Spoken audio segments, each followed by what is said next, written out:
šobrīd mēs atrodamies Mežciemā, kur tiešām nenāk par ļaunu viena kārtīga tīrības diena.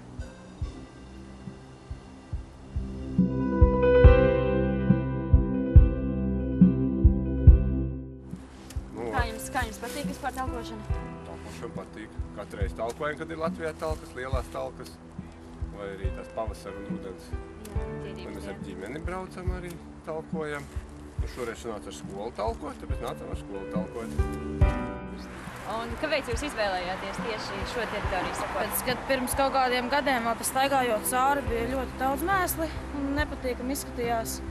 Un vēl pēc kaut kāda pusgada, kad gāja cauri tur pat aciņām reju un kaut kam uzdaries kādiem stikliem virsū vai kā. Un vienkārši arī bija dzirdējis, ka šo rajonu tā kā vajadzētu savākt, satīrīt. Skolai, domāju, vajadzēja kādu pasākumu. Un tad es domāju, ka šis mežs būtu piemēram pēc kaut kopmītnes blakus tieši un tā pašiem patīkami cauriet. Jā, tur tie, kas tur dzīvo no medicīnas koledžas un tad arī šeit nāk cauri staigā un tā, lai patīkamāk. Vai jums bieži talcinieki?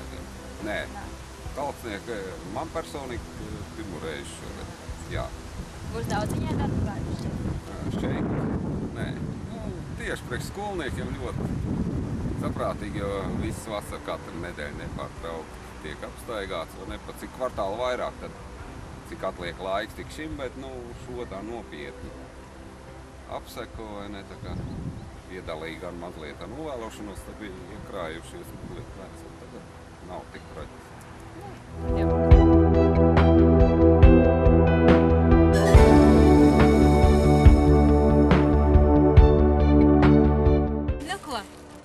Koledžas studenti var justies gandarīti, jo pateicoties viņu tīrības dienu aktivitātēm Latvija ir kļuvusi par vienu mazu stūrīti sakoptāka un skaistāka.